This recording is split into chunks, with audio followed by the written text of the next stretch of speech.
오늘 이 시간에도 하나님의 은혜가 우리 가운데 가득 흘러넘칠 수 있기를 간절히 바랍니다. 예전에 제가 청주에서 사역할 때에 길가에 있었던 한 성형외과 건물 외벽에 이런 현수막이 하나 걸려 있었습니다. 그 내용이 뭐였냐면, 어머니 날 낳으시고 원장님 날 만드셨네. 네. 또 한 번은 인터넷에서 여성의 나이별 화장법을 소개하고 있는 것을 본 적이 있습니다. 거기에 보니까 10대가 되면 치장을 하고요, 20대가 되면 화장을 시작한다고 합니다. 그리고 30대가 되면은 분장에 가까워지고, 그리고 40대가 되면 분장을 넘어서서 변장에 이르고요, 50대가 되면 위장을 하고 60대가 되면 포장을 한다고 합니다. 그리고 70대와 80대도 소개되고 있었는데, 제가 어르신들을 존경하기에 이 시간에 소개하지는 않겠습니다. 여러분, 우리가 이런 이야기들을 통해서 알 수 있는 사실은 뭐냐면, 그만큼 자기 자신을 가꾸는 일이 삶에 있어서 중요하다는 사실이죠. 오늘 저도 신경을 쓰고 이 자리에 섰습니다. 봐줄만 하십니까? 네. 근데 여러분, 정말 중요한 것은요, 아무리 세계 최고의 어떤 전문가에게 나를 맡긴다고 해도 분명한 한계가 있다는 사실입니다. 여러분, 나를 하나님께 맡긴다면 어떻게 될까요? 그런즉 누구든지 그리스도 안에 있으면 새로운 피조물이라, 이전 것은 지나갔으니 보라 새 것이 되었도다. 하나님께 우리를 맡기면 우리의 겉모습뿐만 아니라 우리의 속까지도 완전하게 바꿔주셔서 우리를 아름답게 하시는 줄 믿습니다. 우리 옆에 분을 바라보시면서 한번 고백해 볼까요? 집사님, 하나님께 한번 맡겨보세요. 하나님이 우리를 바꾸십니다. 여러분, 오늘 제목이 삶을 디자인하라입니다.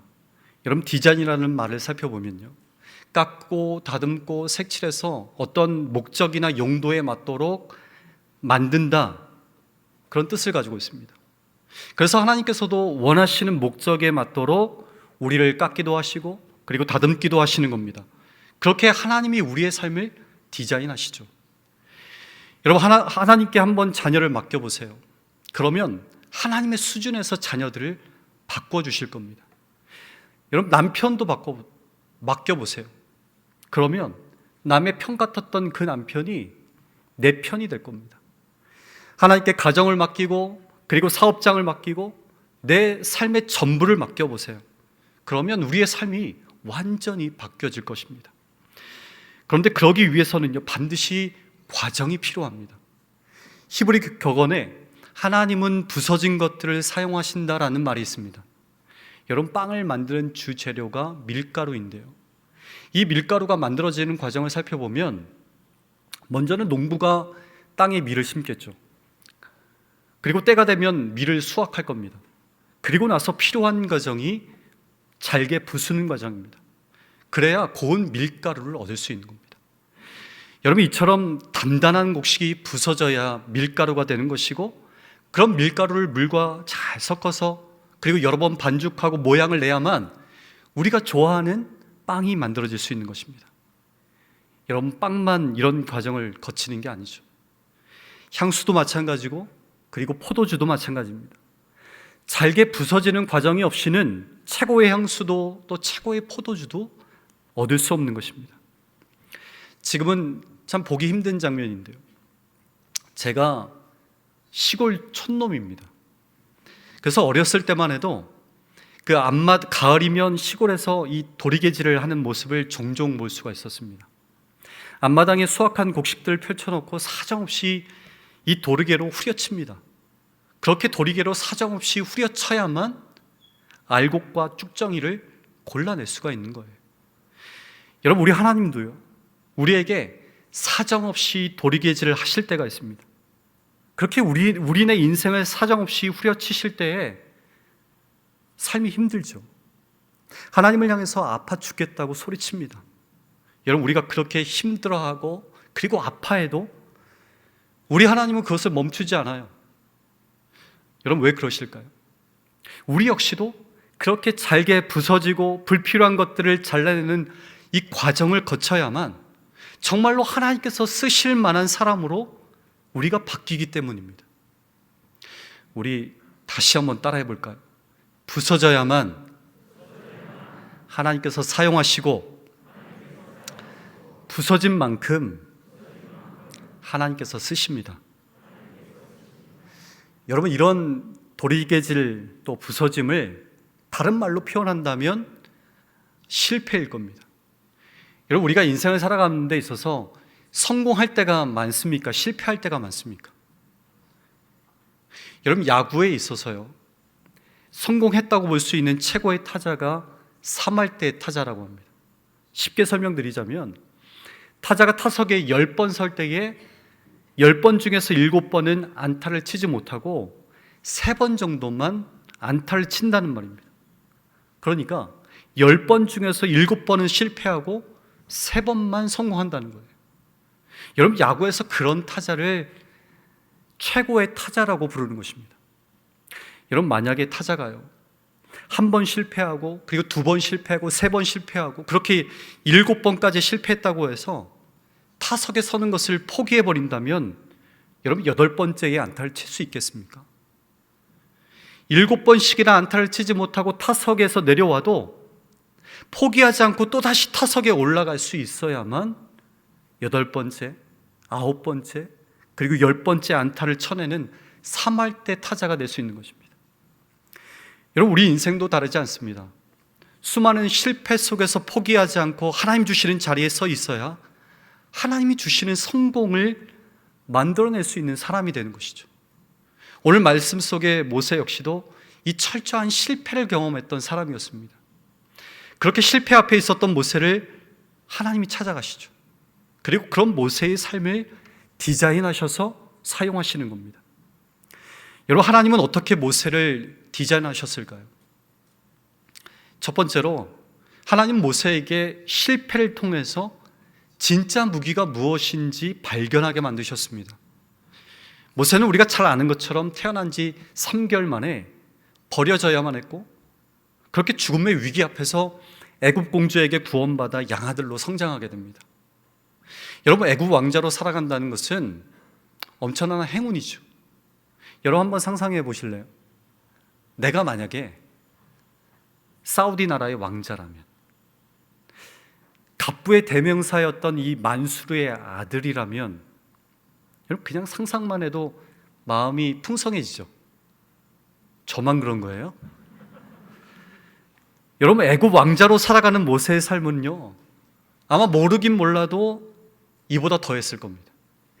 그의 말 한마디에 사람의 목숨이 왔다 갔다 했을 거고요, 그가 할 수 없는 일이 손에 꼽을 정도로 몇 가지가 되지 않았을 거예요. 그만큼 모세는 막강한 이 권력의 한 중심에 서서 살아갔던 사람이었습니다.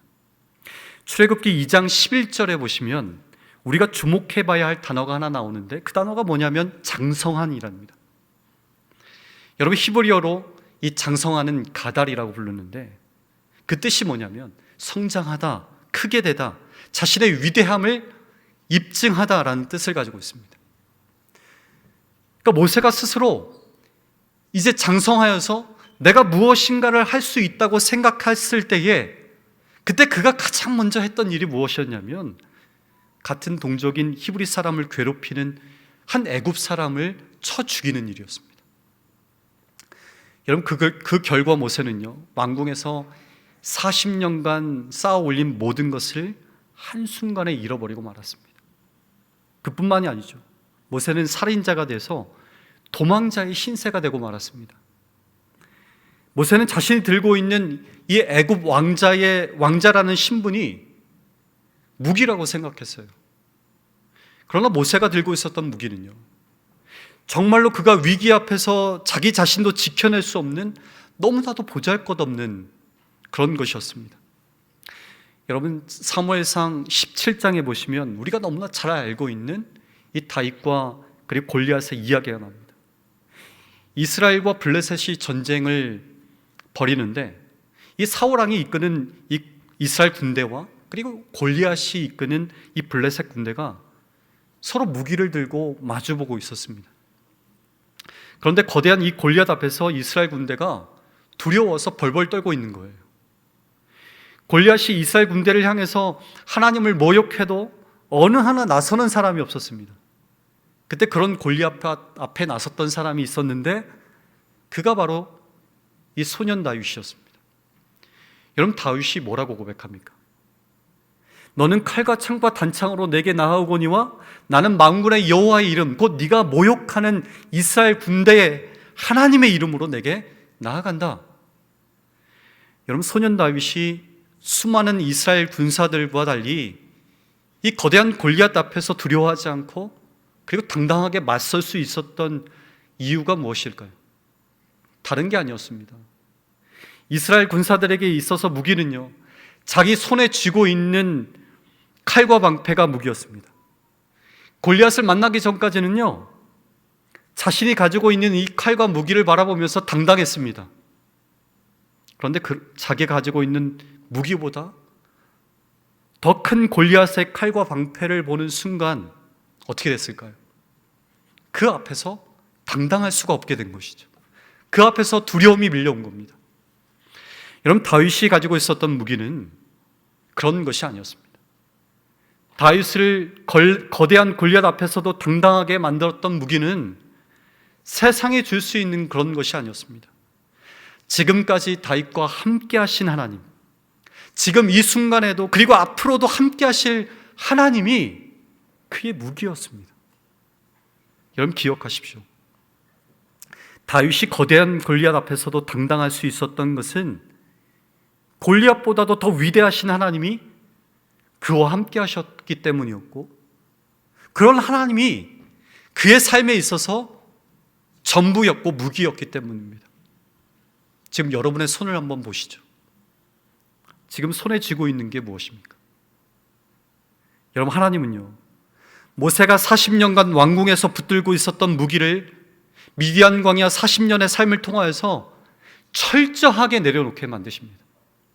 그래서 하나님께서 80세의 모세를 부르셨을 때에 모세는 자신이 가지고 있는 힘으로 위대함을 나타내려는 모습은 이제 철저하게 지워지고 없었고요, 오히려 자신은 아무것도 할 수 없는 연약한 자임을 하나님 앞에 고백했습니다. 여러분, 하나님은요, 그렇게 철저하게 내 힘으로는 아무것도 할 수 없다고 고백하는 그 고백 위에 하나님의 능력을 부어주신 줄 믿습니다. 여러분, 그렇게 하나님의 능력이 내 안에 부어지기 시작했습니다. 그러면 이전에는 내 힘으로 도저히 할 수 없었던 것들도 거뜬하게 할 수 있게 되는 거예요. 우리가 하나님을 향해서 나는 하나님이 아니시면 아무것도 할 수 없습니다, 이 고백을 하나님 앞에 날마다 드리실 수 있는 저와 여러분의 삶이 되실 수 있기를 바랍니다. 여러분, 그러면 하나님은요, 그 고백 위에 정말로 세상이 줄 수 없는 하나님의 능력을 부어주시는 거예요. 우리 다시 한번 옆에 분을 바라보시면서 이렇게 고백해 봅시다. 나는 하나님이 아니시면 아무것도 할 수 없습니다. 제가 자꾸 옆에서 이 얘기하자고 말을 시키니까 졸음이 싹 사라지죠. 두 번째로 하나님은요, 모세가 집착이 아니라 집중을 선택하도록 만드셨습니다. 여러분, 모세는요, 그냥 수많은 애굽 공주 중에서 한 명의 양아들로 자라난 게 아닙니다. 역사 자료에 의하면 모세의 양어머니였던 공주는 대단한 능력자였어요. 왜냐하면 그녀가 후에 애굽의 여왕이 되는 하첵수트라는 여왕이기 때문입니다. 근데 중요한 것이 뭐냐면 이 하첵수트가 왕위에 물러날 때가 모세의 나이 45세가 되던 그 해였다고 합니다. 그러니까 어쩌면요, 모세가 40세의 살인자가 돼서 도망자가 되지 않았더라면, 5년만 더 참고 기다렸더라면 어쩌면 애굽의 왕이 될 수도 있었습니다. 그런데 이 모든 것이 한순간의 선택 때문에 무너져 버린 겁니다. 대권을 꿈꿔볼 수 있었던 모세가 지금 미디안 광야 앞에 서 있는 겁니다. 여러분, 이런 현실을 이 모세가 들여다봤을 때에, 자기 삶을 봤을 때에 그 마음이 어땠을까요? 한순간의 선택 때문에 모든 꿈이 무너져버린 현실 앞에서 여러분 모세의 마음은 무너져 내렸을 겁니다. 그런 모세의 심정을 잘 알 수 있는 것이 있는데 그게 뭐냐면 미디안에서 낳은 그의 아들의 이름입니다. 그 아들의 이름이 뭐냐면 게르솜입니다.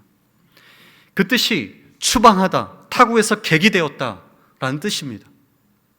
근데 중요한 사실은요, 모세가 과거 자신의 어떤 선택 때문에 지금 후회하는 것으로 자신의 인생을 끝까지 끝내버리지 않았다는 거예요. 모세는 애굽의 왕자에서 미디안 광야의 방랑자로 인생이 180도 바뀌었지만 과거 애굽의 삶을 떠올리며 집착하는 삶으로 자신의 인생을 전부 버린 것이 아니라 40년 미디안 광야 생활 가운데서 하나님을 바라보게 돼요. 자신에게 주어진 삶을 바라보게 돼요. 오늘 본문 1절 상반절에 보시면 이렇게 되어 있습니다. 모세가 그의 장인 미디안 제사장 이드로의 양떼를 치더니, 여러분 여기서 이 친다라는 뜻은요, 통치하다, 양육하다 그런 뜻을 가지고 있습니다. 여러분 만약에 모세가 애굽에 계속 남아 있었다면 그의 꿈이 정말로 애굽을 통치하는 그런 사람이 될 수도 있었을 겁니다. 그런데 그런 모세가 지금 나라가 아니라 양떼를 치는 자로 살아가고 있는 거예요. 자신의 인생을 한탄하며 또 원망하고 자포자기할 수 있었을 겁니다.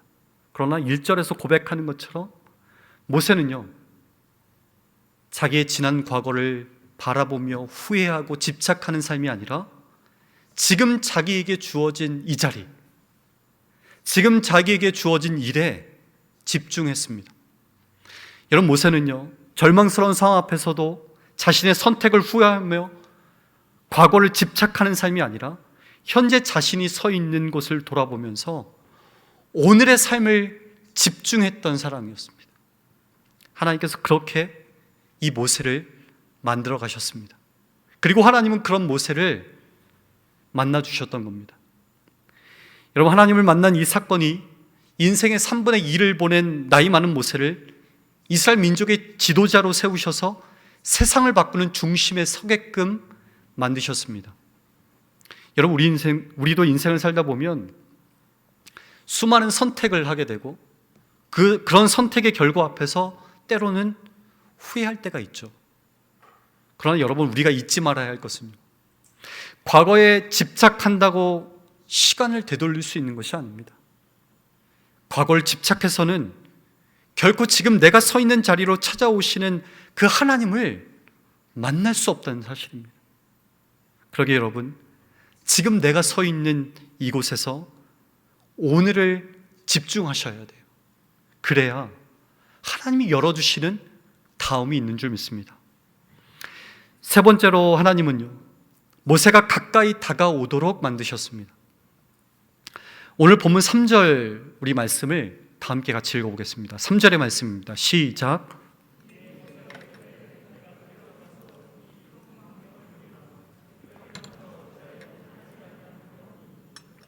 아멘. 이런 모세가 하나님을 만난 곳이 어디였냐면 호렙산이었습니다. 이 호렙이라는 단어에는 황폐하다라는 뜻을 가지고 있어요. 이런 모세가 40년 동안 미디안 광야에서 인생을 보내면서 이때 처음으로 이 호렙산을 가봤을까요? 아마도 아닐 겁니다. 모르긴 몰라도 양떼를 치면서 40년 동안 수도 없이 이곳을 지나다녔을 거예요. 어쩌면 눈 감고도 지나갈 수 있는 곳이 이 호렙산이었을 겁니다. 그런데 어느 날 그런 호렙산에서 불타는 떨기나무를 보게 된 거예요. 여기서 본다는 것은요, 멀찍이 떨어져서 보는 것을 말하는 것이 아닙니다. 이 본다라는 말에는요, 바라보고 이해하고 조사하고 배우다 이런 뜻을 가지고 있습니다. 여러분 우리가 무엇인가를 이해하거나 또 자세히 보기 위해서 어떻게 합니까? 가까이 가야 되잖아요. 가까이 다가가 봐야 그것이 무엇인지 우리가 그것을 자세히 볼 수 있는 겁니다. 그래서 모세도 이 불타는 떨기나무를 봤을 때에 3절에서 고백하고 있는 것처럼 가던 길을 돌이켜서 가까이 다가갔던 겁니다. 이런 모세가 그렇게 했을 때에 절망스럽고 또 아무것도 보이지 않던 이 황폐한 땅 호렙산에서 하나님의 음성을 들을 수 있었던 것입니다. 여러분, 지금 우리는 어디에 서 계십니까? 모세처럼 희망이라고는 찾아볼 수 없는 그런 황폐한 이 호렙산과 같은 곳에 서 계십니까? 그렇다면 더욱더 하나님의 임재가 있는 곳으로 더 가까이 나오셔야 돼요. 하나님은 우리에게 황폐한 호렙산과 같은 인생을 혹여나 주신다면 그 이유는 다른 것이 아닙니다. 우리를 괴롭게 하기 위해서, 절망하게 만들려고 우리에게 그런 것을 주시는 게 아닙니다.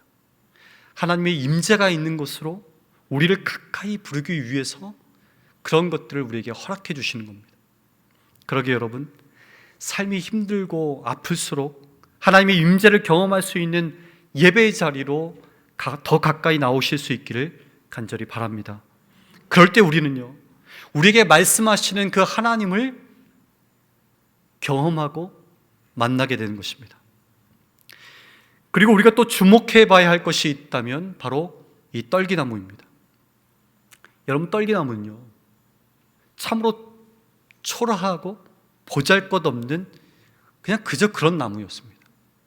어떤 대단한 나무가 아니었습니다. 그런데 그런 떨기나무도 하나님이 함께 하시니까 큰 광경이 되었다고 고백하고 있습니다. 우리 마지막으로 한 번 더 옆에 분을 바라보실까요? 어떠십니까? 봐줄만 하십니까? 여러분, 하나님이 함께 하시는 사람은 봐줄만한 정도가 아니라 많은 사람들에게 뭐가 되어야 될까요? 큰 광경이 되어야 합니다. 우리 옆에 분을 다시 한번 보시면서 당신은 큰 광경이 되는 사람입니다.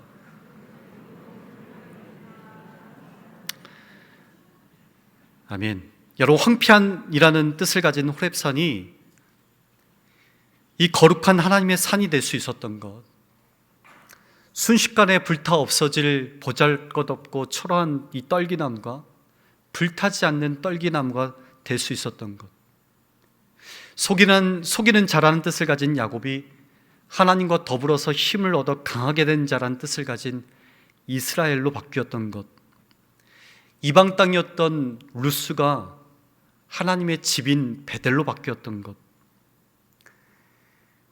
여러분, 이 모든 일이 가능할 수 있었던 것은요, 그 어떤 것 때문도 아닙니다. 오직 하나님께서 함께 하실 때에 가능해졌습니다. 오늘을 살아가는 우리의 삶 속에서도 하나님이 함께 하시는 은혜가 우리 안에 있기를 간절히 바랍니다. 여러분, 그럴 때 우리 역시도 우리 인생은, 우리의 삶은, 우리 한 사람 한 사람은 참으로 연약하고 보잘것없고 초라하기 그지없지만 그런 우리에게 하나님이 함께 하시면 여러분, 우리의 인생은요, 하나님의 영광을 드러내고 하나님의 은혜를 드러내고 하나님의 능력을 드러내는 그런 사람들이 되는 줄 믿습니다.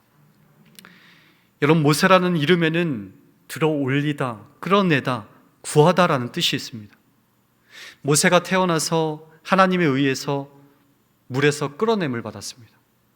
그리고 40세가 되었을 때에는 또 하나님에 의해서 애굽 땅에서 또 끌어냄을 당했습니다. 그리고 80세가 되었을 때 역시도 미디안 광야에서 하나님에 의해서 역시 끌어냄을 받았습니다. 여러분, 그러고 나서 이 모세가 한 일이 무엇이었을까요?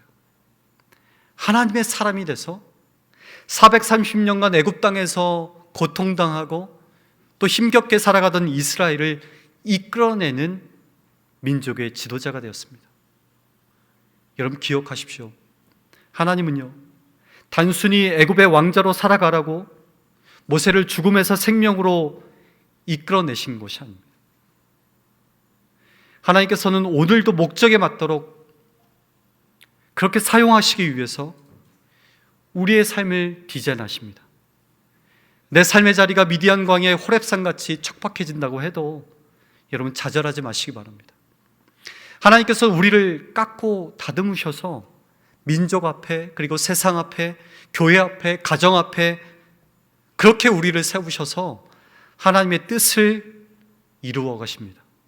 오늘 이 말씀 앞에 서 있는 저와 여러분의 삶이 정말로 하나님 앞에 복되고 아름답게 빚어질 수 있기를 간절히 바랍니다.